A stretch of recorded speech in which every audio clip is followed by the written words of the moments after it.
What if you wanted to have another iPhone to pair with your original one? What kind of iPhone can you get for $100? Let's check it out.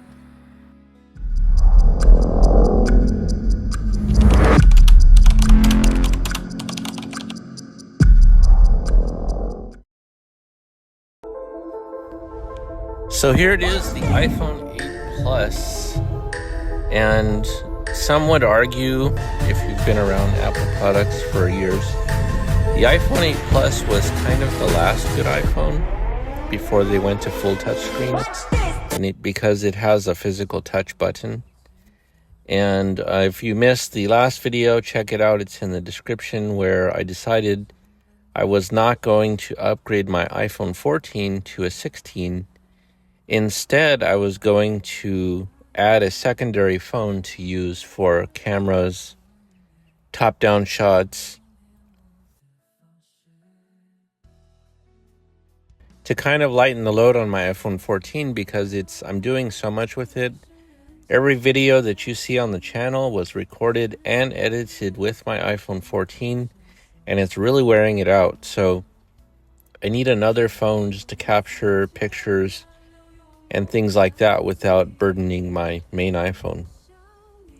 And in the last video, I bought an iPhone 11 for $60, which was a great price, but it turns out the camera didn't work, and I didn't really check that. So I sold that iPhone 11 for $100, and I thought to myself, well, let's see what kind of iPhone we can get for $100. And that's kind of hard to do at this point.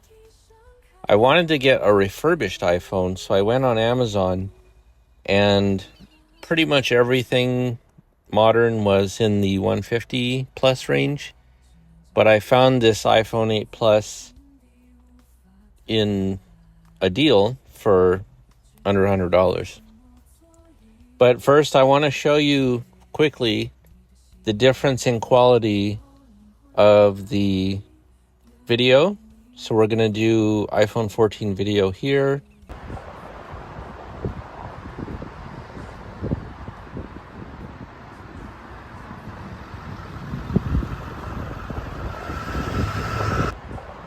iPhone 8 Plus video here.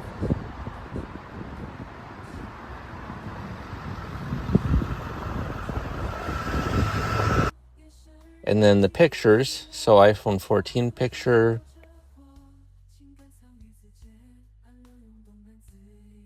iPhone 8 Plus picture,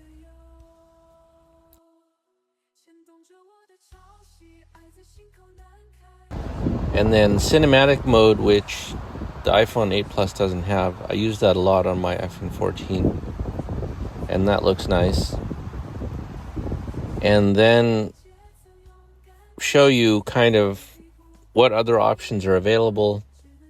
If you get lucky, you could probably get, I've seen 11s and 12s out there for $100 or slightly overused. But I really wanted to get something kind of not used, if that makes sense, so it would last a little bit longer. And then what I did was I picked up this case. So iPhone 8 Plus has wireless charging. It was actually the first iPhone that had wireless charging. And if you put this particular case on it, it converts it to MagSafe. So now you're extending the life of the iPhone. Now, as far as using it as a phone, probably not a good idea unless you don't use your phone that much, just because it doesn't update anymore. And even though the iPhone 8 Plus had a bigger battery at that time, it's still not great. So I wouldn't suggest to use it as a phone, but as a secondary device, or maybe for a kid. It's pretty much the cheapest phone now that you can buy refurbished on Amazon. And I'll have links to all that below. So let's go ahead and hit the desktop and see what the options are.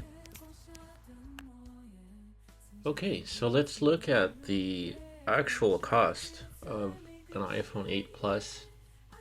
So I got lucky when I bought mine. It was $100, and I had a coupon, so it was actually 90 something, but with the tax and everything, it came out to about 100. Since that happened, it's been about a month now. All the prices have gone up for some reason. I don't know if it was just because of tariffs or there's just not as many available. And you can't actually even buy an iPhone 10 anymore. I didn't find one. So here's an 8 Plus that is 113. Used to be 100. iPhone 7 Plus, not available. I think that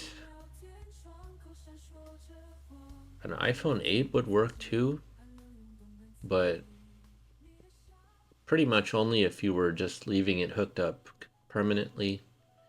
I don't know if you'd want to use it outside because the batteries on these are not great. Or a 10R, iPhone 11, which is what I wanted, 205. But look, there's no iPhone 10s anymore. There's one here. So, used like new, 157. But see, I think that the 10 versus the 8 Plus as far as just a camera, I don't know how much difference you would see with a lot of light. Now in the low light, if you look here, iPhone 8 Plus versus iPhone 10. iPhone 10 has a Super Retina display. It's a lot brighter. I remember that much. And same 12 megapixel. iPhone 10 has low light performance. But I mean, the odds of finding a clean iPhone 10 are pretty low. You can look at, I've seen people find them at Walmart actually on clearance. They don't show it to you online even. You just have to go there and you just find it. I remember looking for them and I never could find one. But pretty much any iPhone would work, I think. So I don't even know what the best deal is right now. This seems like kind of a lot. 113. What about,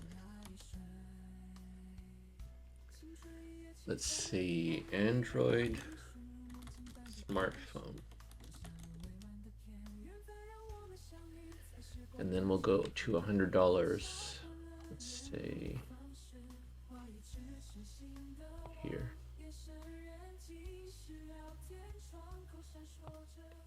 What I've seen people do for streaming and videos and stuff like that is they'll just use some Android phone. I don't see a lot of people using iPhones because the iPhone, as far as a trade-in, is worth more than using it just as a camera. Because if you traded it in, it's worth $300 or $400 off the new phone. So that's why you don't see a lot of people keeping them. So here's just some random cheap phones, 13 megapixel camera, 128 gigabytes of storage. But I don't know with Androids, because I haven't had one in so long, I don't know what would be considered good enough. Here, look at this, S22. Wait. Is that a real Samsung? Or is this a fake one? It's probably fake. Blue, some people use those. Track phone, Moto G. It would be nice at some point if I could somehow compare the 8 Plus to an Android similarly priced phone. I do have access to the S22, what is it, FE, the cheap one. But I feel like that's not really a fair comparison because it's so much newer than the 8 Plus. So, I don't know. I mean, I wouldn't spend more than $100, I don't think. Even probably this would work for $50, right? I know people talk about blue phones all the time.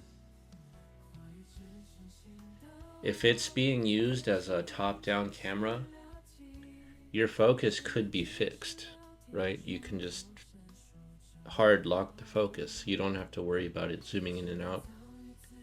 The issue I think would be with a cheap phone is one would be lighting, so you'd have to have a lot of lighting, and two, the focusing in and out could be slow. So that would be okay inside, like on a workbench, studio, streaming kind of thing. But I think if you use this cheap phone outside, it probably won't be very good. And then 7 versus 8 Plus, the main difference that I recall was the battery was bigger, and the more memory. Yeah, 8 has more memory. So even though they're basically the same phone, when you use a 7 Plus and then you go to an 8 Plus, it just feels faster. It's like a computer. When you have more memory, you can load more things at once. And I noticed on the older 7 Plus that if you had too much stuff going on, it would slow down. It doesn't, the thing is, the iPhone doesn't tell you that it's out of memory. It just goes slower. You'll feel it. So here's one right here, $100. But I wouldn't suggest getting a 7 Plus because, see, the 7 Plus comes in 32 gigabytes, and that's not good enough. And at this point, it's so old that it's probably going to have a bad battery. So I would say 8 Plus is the sweet spot. A 10, I guess, if you could find a good deal on it. It's just, if you're not using it as your phone and you're just using it as a camera, the Face ID thing can be kind of annoying. Unless you just don't lock the phone at all, then that's fine.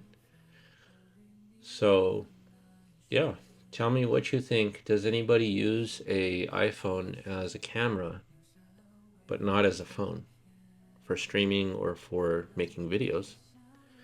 Let me know. Until then, I'm going to...